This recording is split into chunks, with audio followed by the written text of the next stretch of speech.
I think you do what makes you feel good when you're doing it, and then become the absolute motherfucking best person you can be at that. You work on mastery of that. As long as you enjoy it, you keep doing that so much so that no one else is like you. So eventually that opens doors for you. And then that will eventually create the business. The key is learning that as soon as you can, teaching that to your kids as soon as you can, because the sooner they're equipped with those kinds of tools to deal with things, they're gonna get further. Like, that's something I wish I would have learned earlier. And the thing is that it's helped me now, especially in the chapter that I'm in. In every facet of my life, bro, whether it's money, basketball, whether it's my kids, whether it's our grandkids, whether it's my wife, whether it's my relationship with you, I think, what have I put in the effort to reap the reward? And it's always back to me. It's never the exterior. So I love that.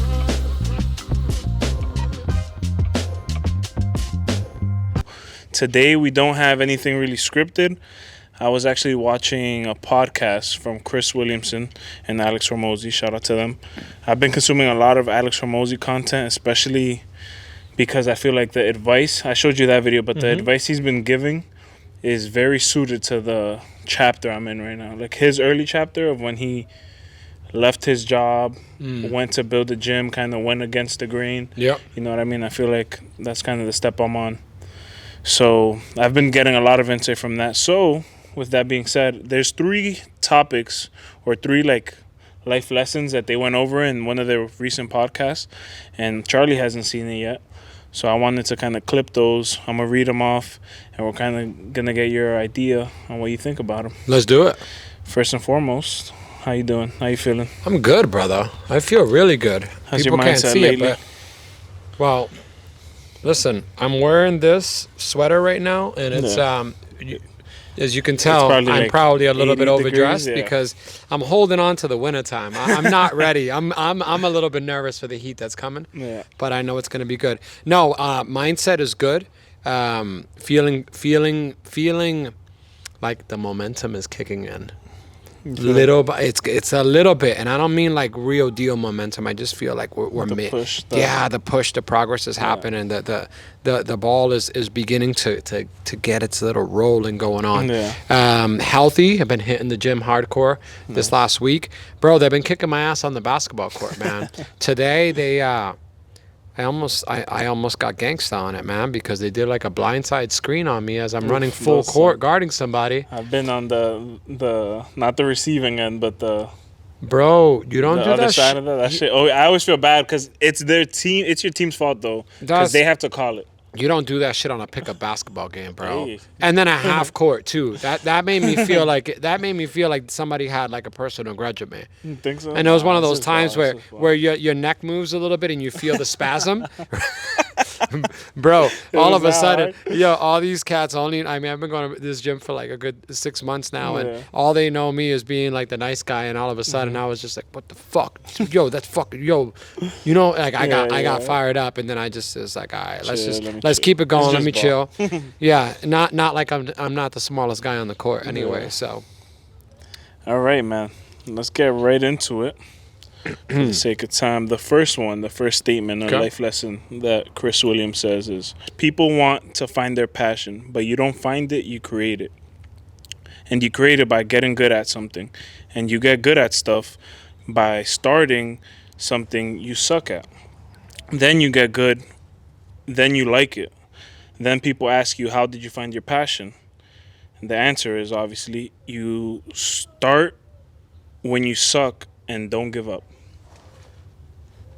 So pretty much what he's saying is, instead of trying to find your passion, you just do different things. Absolutely. Eventually you become good at something. Okay. You find joy in that thing, and then that later in turn becomes your passion. Absolutely. Now, is there a question there, or? No, it's what's your thought on that? Like, do you think is that the proper approach to find your passion? Are you not? Because the more I learn and like go through life, I realize people put passion in the forefront sometimes. When it's kind of not the thing you should be leading with. Well, you shouldn't sit around trying to mentally figure out what your passion is.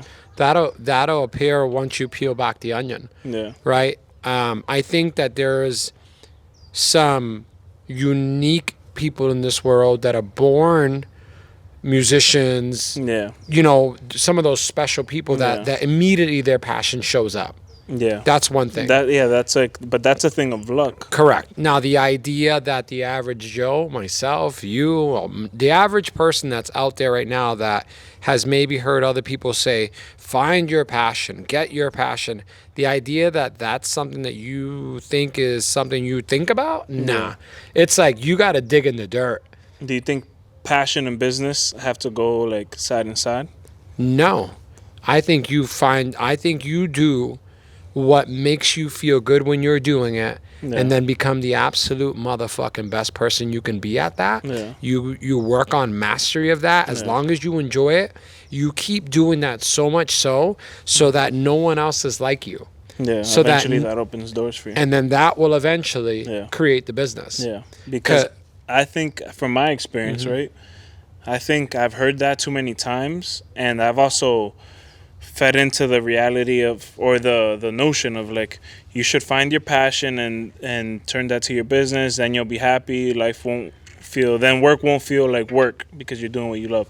And I agree with that in a little bit. I agree with it a little bit, but the thing is that I have found, because I've tried to profit from my passion in many different things, and eventually the thing that you enjoy doing, you do it less and you kind of focus more on the business side. You know what I mean? Like, I've done art for commission, and then eventually you don't even want to draw that thing. Like, you got paid and you're looking at it, you're like, damn, I don't even want to draw this. I have something else I want to do. And then you're thinking about, like, I have to do this though because for the money. You know what I mean? Can I ask you a question? Yeah. Do you feel like you've done enough things in your life to be 100% certain that art and creativity is your passion? No, I'm always exploring stuff, because I don't think I have found my passion yet. I found things I enjoy, but right now I've switched from trying to focus on passion and more focus on building skills. You know what I mean? Just because skill sets will then develop something for me down the line. Absolutely. So I'll tell you, if I can, I'm going to share a little bit of my journey. I'm going to share a little bit about back 91, 92, 93, 94, growing up in the Beacon. Hanging out with my brothers. All of them are older. Hanging out with the fellas and I remember to this day, clear as can be, aside from all the other fucked up nicknames they used to call me, they used to call me Professor Charles, Malcolm X, Brother Charles, right? Real talk. Why? Because I was always out, you're going to be losers. You keep on drinking. You keep on doing this. You need to get your life together. Like, bro, I was 16 doing this, 15 years old. I don't know where it came from. I just had this kind of thing about, they know, anybody watches know that, Charles was annoying with that, right? So then I went into, that was natural to me. It was normal. So I go into real life, and the world started to tell me what I was supposed to do, how I was supposed to make money, how I was supposed to take care of my kids, how I was supposed to handle my business. So my first thought is, okay, well, let me try to find a corporate job where I can wear a suit and tie. That way I can be respectable, right? And then I felt like, man, I got to get an education for that. So then I pursued that. Well, I figured out that wasn't for me. And then I go and I decide that I want to get into the restaurant business. Do that for 15 years. Absolutely loved it. Why did I love it? Nah, I didn't like taking people their food. I didn't like taking people's orders, but I love talking and meeting new people. Then I get into real estate, and I'm helping all these people, and I'm helping them achieve some of their biggest dreams and biggest goals. And again, I noticed something. I'm like, okay, but I don't necessarily love showing 1 million houses in a night, or love getting late night phone calls about a buyer wanting to come out of a contract. But what I do love is helping these people. What is all this coming around to? To now I'm doing this podcast with you, and I'm doing these motivational things, and I'm doing this inspirational stuff. My passion was showing when I was 16 years old. And it's coming to fruition today. So it's okay to go out and try a bunch of different things and figure out, but it'll pull you where you need to go. I think with time, your life experiences will piece together. Absolutely. You know what I mean? And you never know what you're doing that'll serve you later down the line. Like Absolutely. what experience you're doing now that's going to benefit you, that you're going to be like, oh, I learned this at X job or whatever. Because obviously everyone nowadays wants to be an entrepreneur and start their own business. They want to work for themselves. But a lot of times you got to be in the employee role, learning certain things, and eventually you can piece all the different things together to bring together the skill sets from everything and kind of wear that leader hat or that boss hat. Absolutely. I just on this, I don't think that we find our passion. I think we uncover our passion. I think we do enough things in life, and we do them as hard as we can for as long as we can, and we switch it up. Yeah. I believe, I've said this a million times, try as many different things as you want. Yeah. Don't worry about what anybody else says or thinks or does. Try as many different things as you want. Of course, if you make a commitment, follow through with that commitment. Yeah. Finish up that commitment, move on to the next thing. Your passion will show up at that point. You'll see when it feels right, when it feels good. Do you think there's a point, though? Because like on the other spectrum, telling someone to just keep trying things, do you think there's ever a point where it's like, all right, you got to stick to something, or, kind of put your roots down, you know what I mean? What's the goal, though? What's the goal? To be stable? I mean, what's the goal? Yeah. Ultimately, is what's the goal? If your goal is stability, then be stable. That's okay. I have no qualms with that. Yeah. But if your goal is to discover your passion, then that's what you have to do. You have to keep going until it unfolds. You have to make it's the decisions to each their own. Yeah. If you want to be stable, if you want to, make sure mom and dad approve of what you're doing, if you want to make sure, if your wife feels like, you need to be stable and you need to do this, hey, those are the decisions you get to make for your life. But if you're someone who cannot breathe, cannot think straight, cannot be settled until you discover what your passion is, and you're a hard worker, you're not like, oh, I'm over here like not working until I discover my passion. Listen, of course not. Yeah. But yeah, you keep pushing, you keep trying different things, you keep failing all the way until you get to where it is you want to go. Because what happens is when you unfold and uncover that passion's not going to allow you to quit. Yeah. That passion's going to cause you to keep going. I'm a firm believer of like following your curiosity, in the sense where anytime I'm curious about something, the first thing I'll do is watch a YouTube video, learn a little bit about it, and then if I find that I'm still intrigued, I'll try it.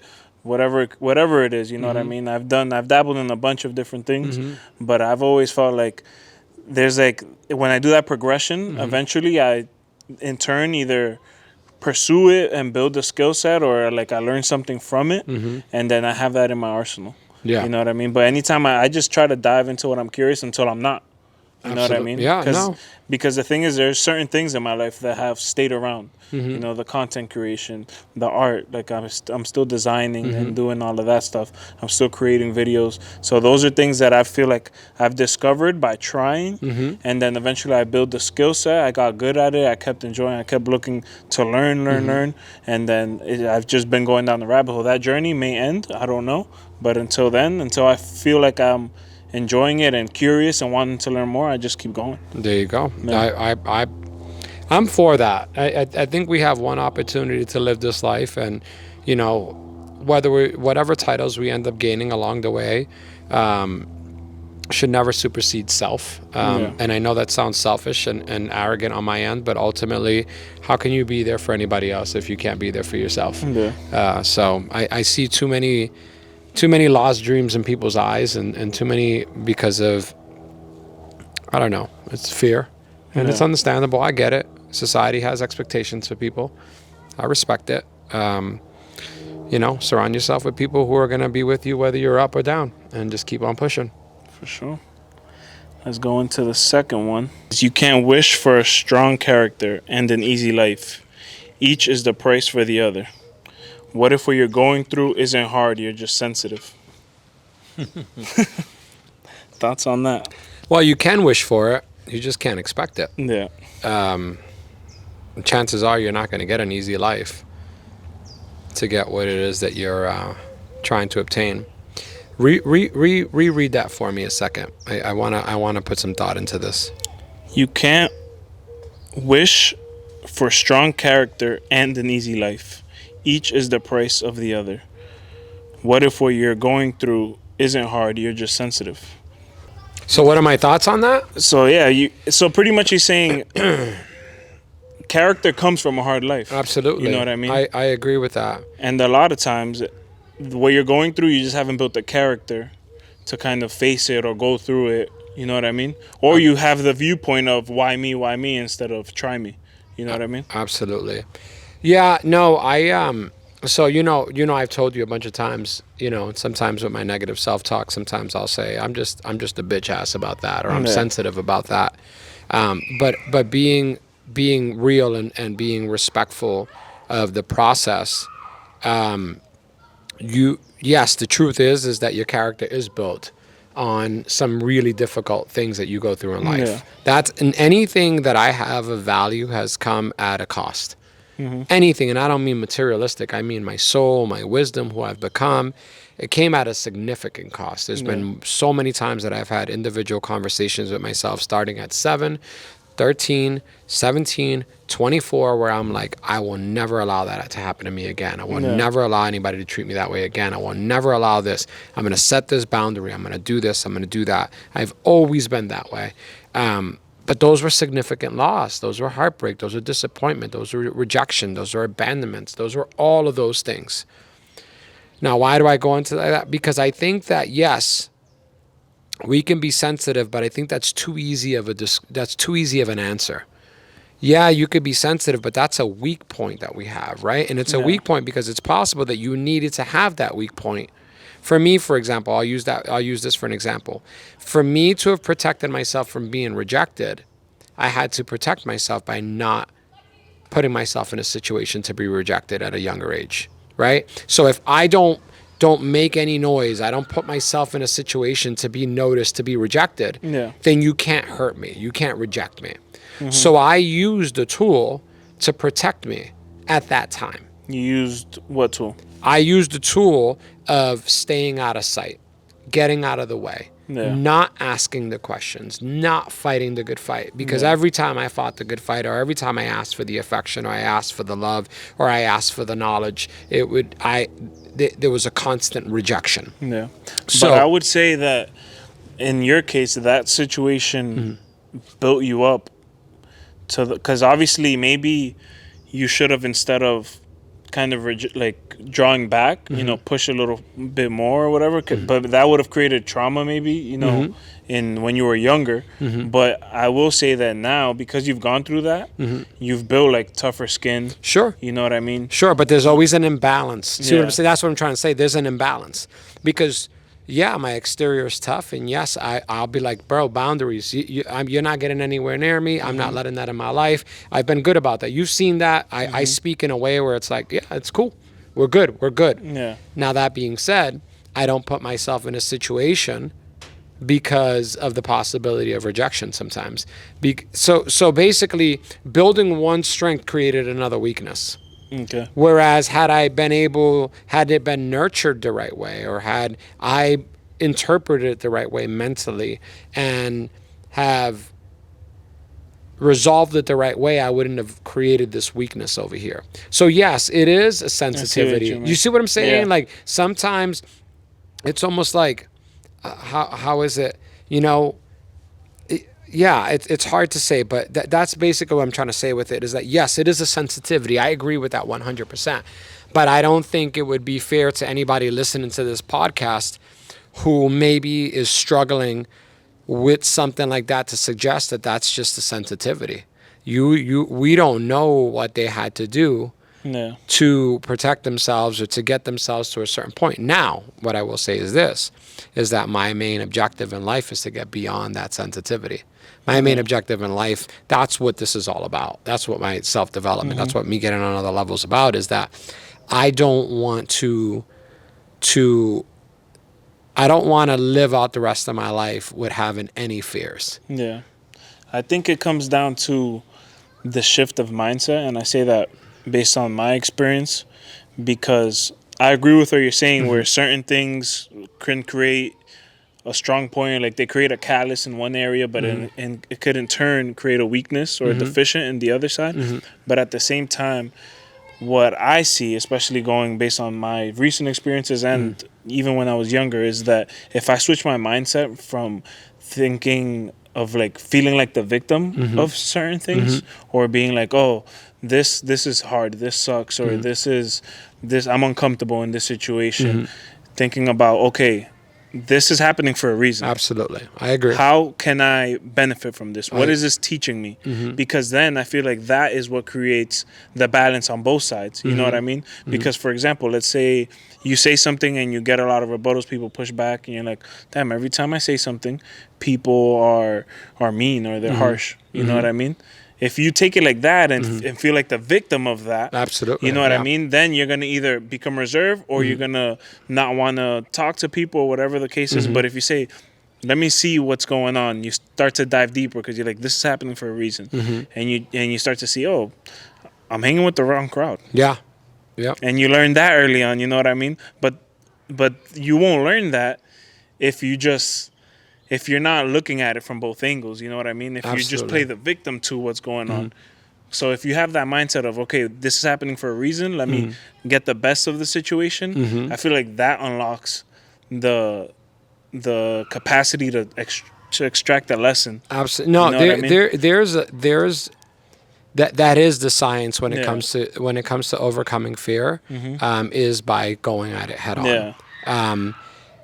But I do believe, and I know for myself personally, that there is more for some people and for myself in some instances, which we don't need to get into at this point, but there are biological factors that trigger fight or flight. Yeah. So, like, do you have anything that you can, not to share, but like that, it's such a strong fight or flight that you're like, what the fuck is going on? And I know, because we all have a little some of that. Yeah. And the goal is to work through that. But ultimately, listen, bro, I've told you this a million times. It is mind-blowing to me as someone who's done Ironmans for 12 hours on end, someone who has destroyed my body, someone who has found a way to, put myself through some rigorous shit.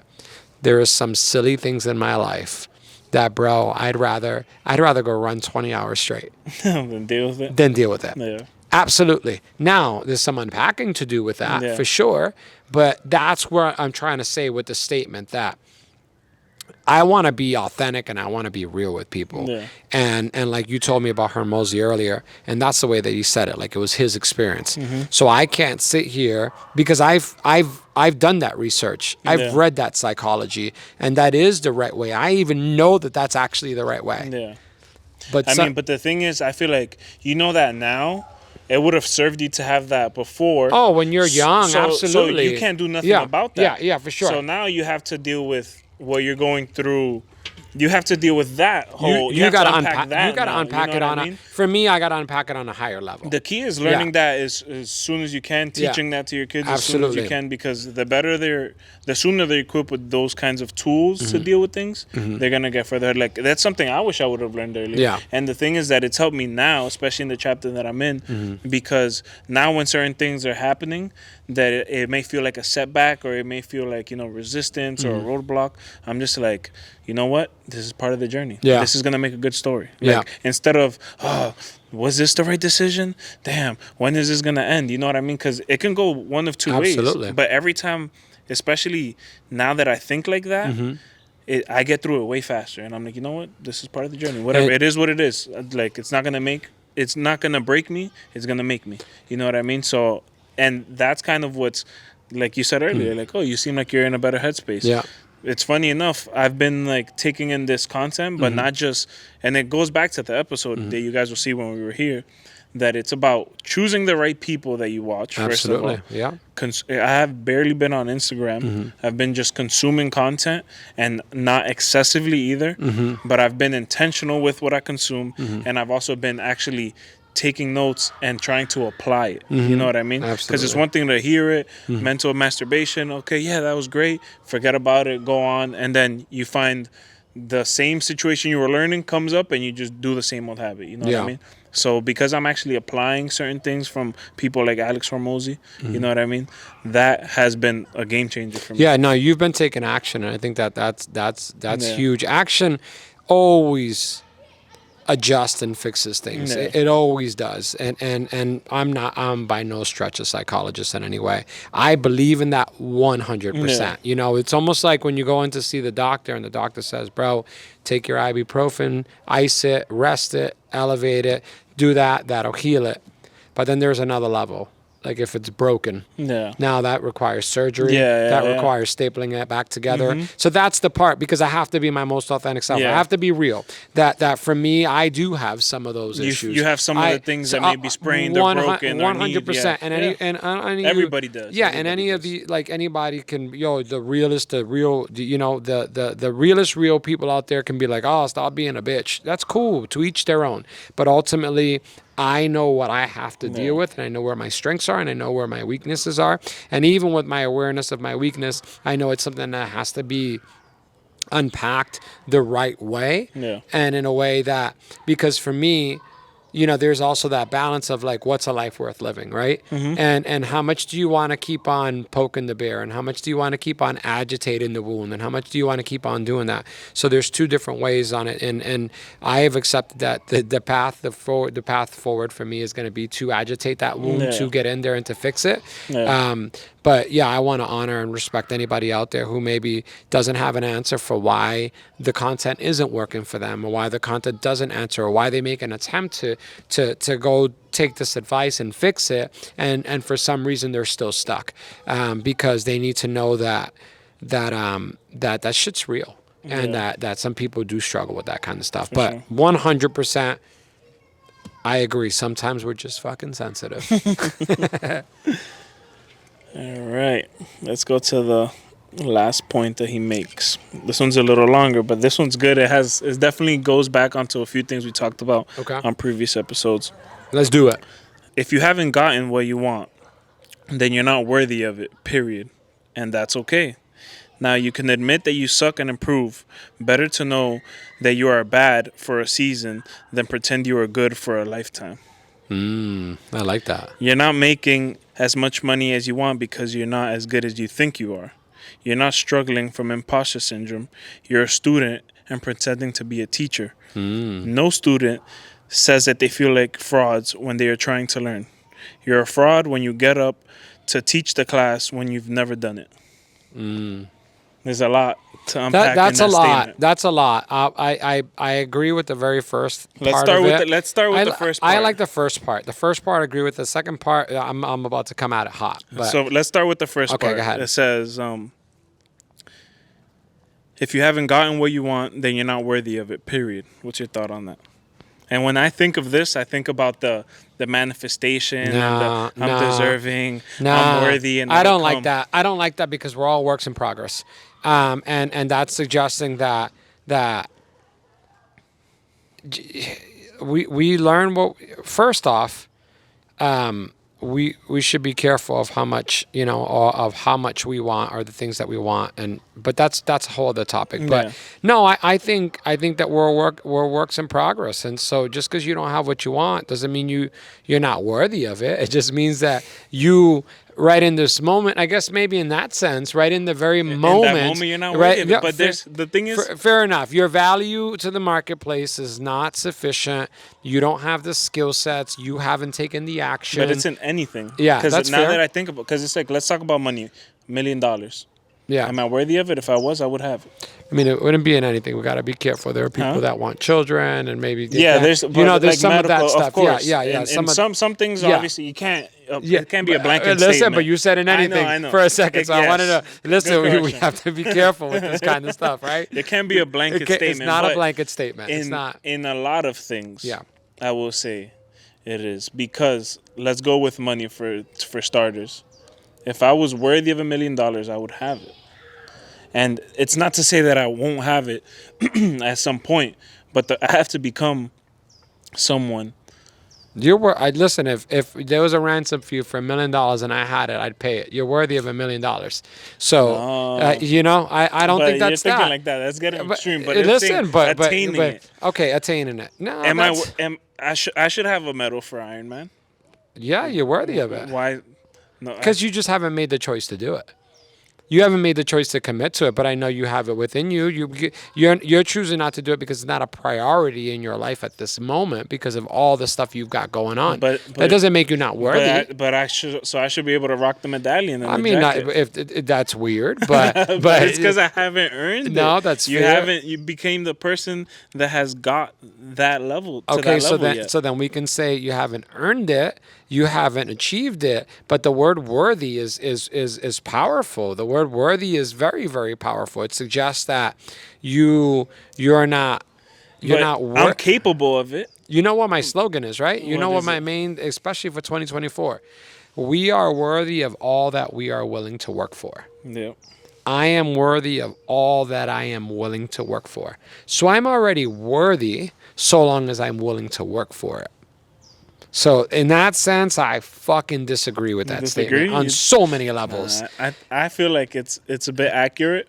Bro, you're a millionaire that hasn't become a millionaire yet. How can one say that you're not worthy of it? Because I'm not, because I don't have it yet. Yeah, that's bananas. I'm capable of having it. I fucking disagree. I'm capable of having it. I disagree on so many levels. But if I was worthy of having it, I would have had it. It's true. Bro, am I not worthy of being 6'5"? Fuck, I wish I was 6'5". I guess I'm not worthy, bro. You deserve it, but you're just not capable of it, and you're not gonna have it. I want to hear the philosophical depth to that statement. That's a good topic. Right yeah, it is for sure. The next one was the next part of that. We're having way too much fun with this shit, aren't we? This is fun. You can admit that you suck and improve. Better to know that you're bad for a season than pretend you're good for a lifetime. I love that one. Right. I'm in that season right now. I think I'm in that season as well. I think I was. Sometimes I will speak for myself. I was blinded with my abilities, and I thought I was better than I was. You know what I mean? We all get there, but I love that one. I'm in that season right now. I swear to goodness, bro. Because the next thing he follows up is you're not making as much money as you want because you're not as good as you think you are. That's the truth. Yeah. I swear to goodness, every time I am disappointed or upset with the result that I have, it comes back to me. But that comes from the personal development you've done and I've gotten to that point now. Yeah. But I can look back at all the times where I thought about, it was because of this, or it's because I don't have the right camera. World's fault. The world's fault. You know what I mean? Yeah. But it's like, no, dude, it's your fault. But you learn that later down the line. It takes personal development to get to that point. Absolutely. And not only that, and I love that you share that vulnerability because that's awesome, and that tells me a lot about your level of growth. But also I don't take it very personal. Yeah. I mean, it bothers me, but I'm like, yo, Charles, I'll go look at myself in the mirror. I'm like, bro, what do you fucking think? Who do you think you are? Yeah. What mastery have you done? Yeah. How much work did you put into that yesterday? No. Okay. Why are you getting pushed around the basketball court? When's the last time you did squats? No. When's the last time you shot the basketball? 300 shots. When's the last time you done any? And every facet of my life, bro, whether it's money, basketball, whether it's my kids, whether it's our grandkids, whether it's my wife, whether it's my relationship with you, I think, what have I put in the effort to reap the reward? Yeah. And it's always back to me. It's never the exterior. So I love that. The beautiful part about that is that it creates pressure in the sense where, like, now you're in control and it's your fault. You know what I mean? Mm-hmm. But it's also the beauty of that is that now the control is in your hands. It shouldn't create pressure. It should create priority. For sure. Right?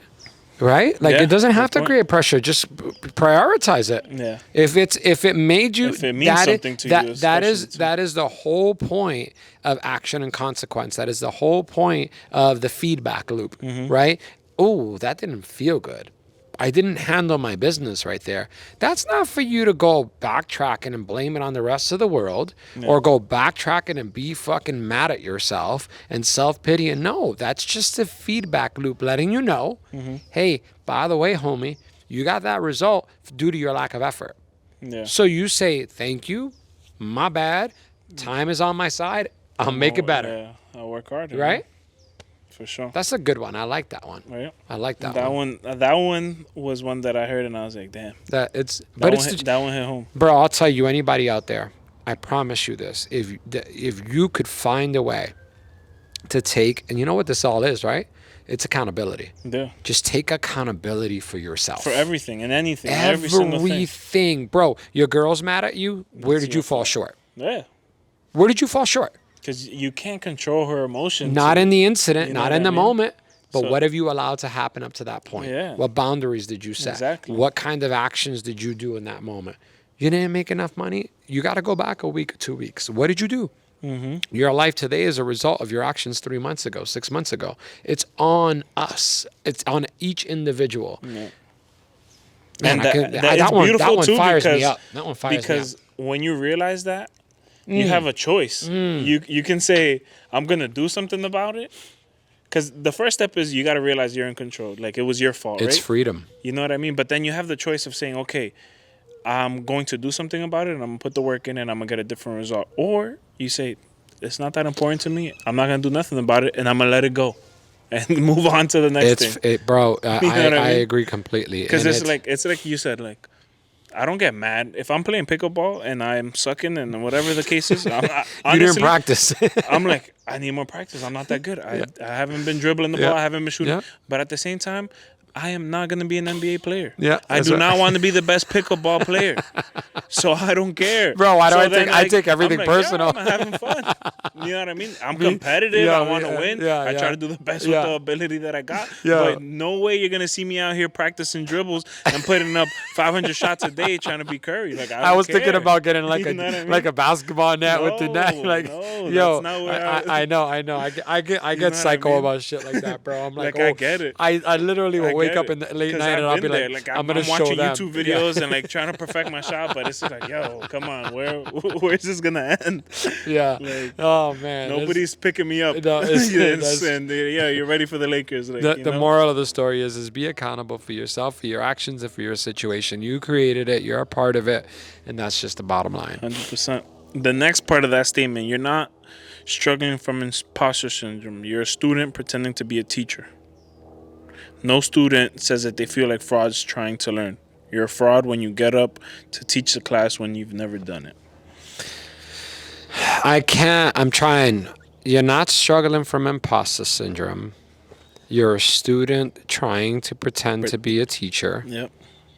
You are a student standing up in front of the classroom. No student says student- they feel like a fraud when they're trying to learn. You're Okay. a fraud when you get up to teach the class when you've never done it. Okay, the way that it reads, I didn't vibe with. So he's not saying initially. this is what you are, but he's pretty much kind of Saying- explaining imposter syndrome, which Just I saying had th- good insight on this because we've spoke about it on the last Yeah. episode. And there was a time, because there's moments where we feel like we have imposter syndrome. Mhm. And then it's like, why? Mhm. And then I came to the conclusion because of this was those moments when I feel like I have imposter syndrome is because I want to portray something that I'm not at that level yet. You get what I'm saying? Yeah, but I've had imposter syndrome for different reasons. I've had a level of success in my life, and when I got there, it scared the shit out of me because I was like, bro, you don't have this level of education. You don't have this level of intellect. You don't have, like, you're about to go maybe show that up. wasn't imposter syndrome. I think maybe that was just an insecurity in a certain ability or certain. Well, a I mean, certain as lack of something. and as I understood, imposter syndrome is basically not thinking that you are of value to be in the situation that you're in. Imposter syndrome is not something that people get when they are when they're climbing. Imposter syndrome you usually get when you got into a certain point and you're like, oh shit, I'm gonna get figured out. Yeah. People are gonna know I'm not smart enough to be here. Which, by the way, everybody gets imposter syndrome. That's fucking everybody. Maybe except for Shaquille O'Neal, because that dude's got confidence for fucking days. But yeah. No. I mean, I see what it's saying. I get the message. When you reread it, I understand the message. The whole point is stop being worried about imposter syndrome. Focus on the Obviously, growth yeah. and on learning. I can dig with that for sure. I think it comes down to, for me especially, is like, don't try to portray something that you're not, or don't try to portray a level. Especially it comes down to social media, like trying to show off your life in a way that is not there yet. You know what I mean? Like, if you're in the midst, like right now, we're in the midst of struggle, figuring things out. Like, I'm not gonna, and that's why I don't post things like, oh, just in the beach, kicking. Oh yeah, what does my day look like? And make it look like it's sweet. When no, I'm working, I'm grinding, I'm doing certain things. You know what I mean? Because at that point, then I really feel like an imposter. You know what I mean? Like I'm faking the funk.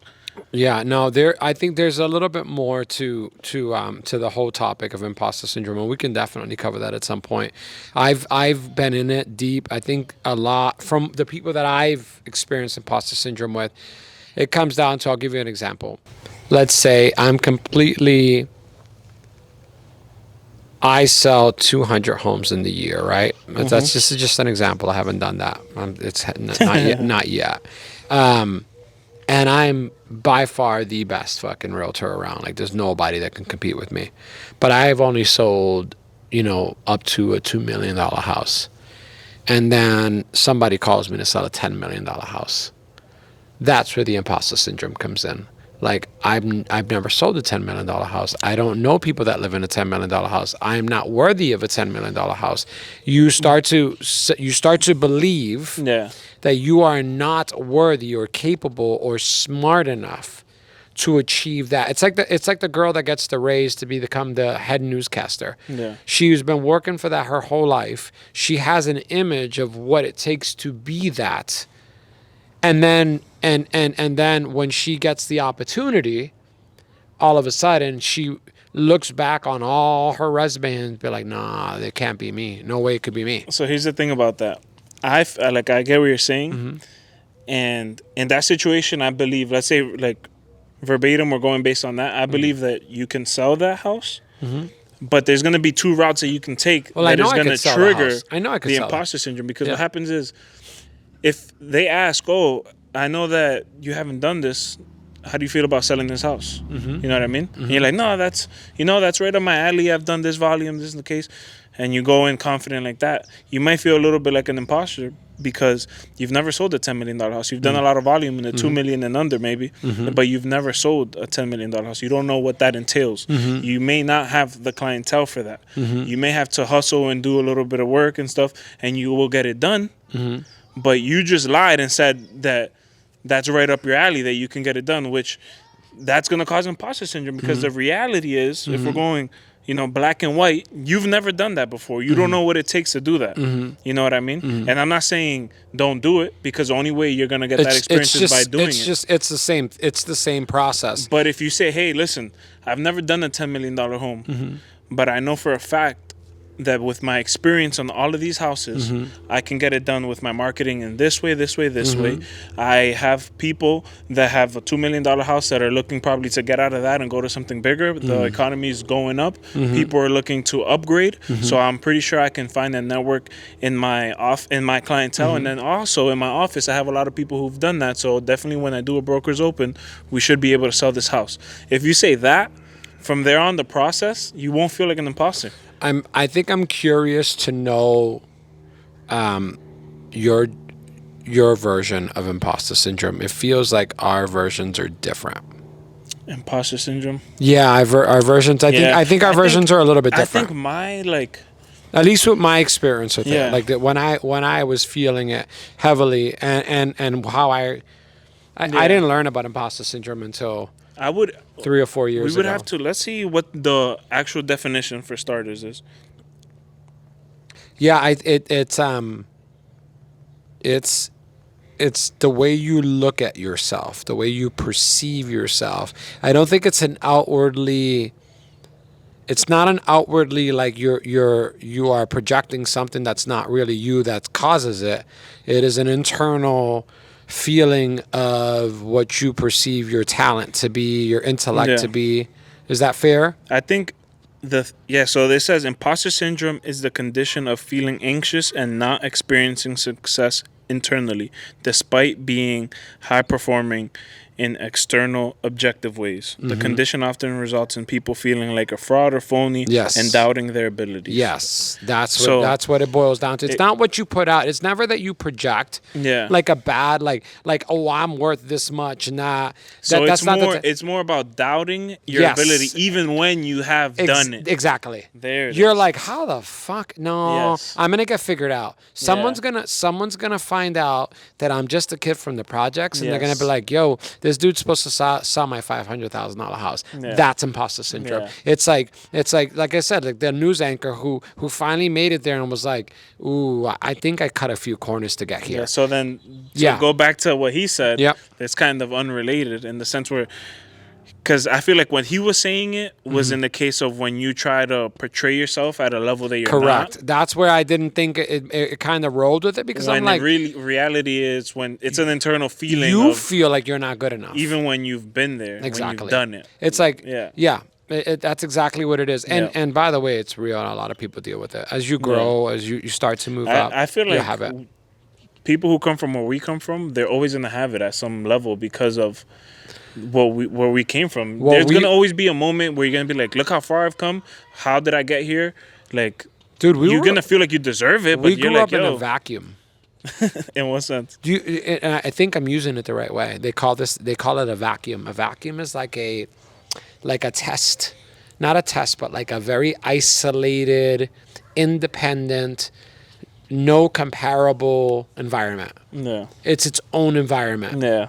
For sure. I mean, think about it. I think that's what they to use. Describe The term of vacuum basically means like you can't compare this to anything else. It's only like this. Yeah. And so Lawrence is a vacuum. That's not an offensive or derogatory term in any way. It just means it's unique. It's unique, and anybody who's from there or who's been there knows that Lawrence is not this. You don't see that in everywhere else. No. The economy is unique. Yeah. The everything is unique about it. Yeah. So when you get out into a different world, it operates very differently. Yeah. And it has positives and negatives. Absolutely. There's things that you can extract from your experience that are going to propel you. Yeah. And there's things that are going to hold you back sometimes mentally. Bro, I probably just offended a bunch of people by saying it's in a vacuum. Think so, like, just want to make sure that, understand, a vacuum is a term for, like, in a vacuum, like when something gets sucked into the vacuum, and once it's in the vacuum, it's in there. It's encapsulated. Yeah. Boom. That's what it is. It's the same thing as like encapsulated. Yeah. There's no other thing. And when you come out into, I'm not going to call it the real world, but the other world. Yeah. You operate. When you come outside of that, when you come outside of Lawrence, that's going to create imposter syndrome. Yeah. It's going to create serious imposter syndrome when you start to succeed. But yeah, man, that was good. Good stuff. Good stuff. Make it look good. No pressure. No pressure. Make it look good. Mi gente, good times as always. If you stuck around and you listened, we appreciate you. As we said, and we'll continue to say, this is our journey. We're here to this is therapy for us, so to speak. So if you listen in and you get value, definitely comment, like, and what did I say? Smash that subscribe button. Yep. Shit. You sound like a millennial right there. Smash that subscribe button. All right, guys. But yeah, and like he said it perfectly, Shout out to y'all for tuning in, especially if you stuck around to the end. There's a special thank you to whoever's watching this right now at this point in time. That's right. And listen, if you're still watching, just keep working, man. You'll get there. Keep pushing.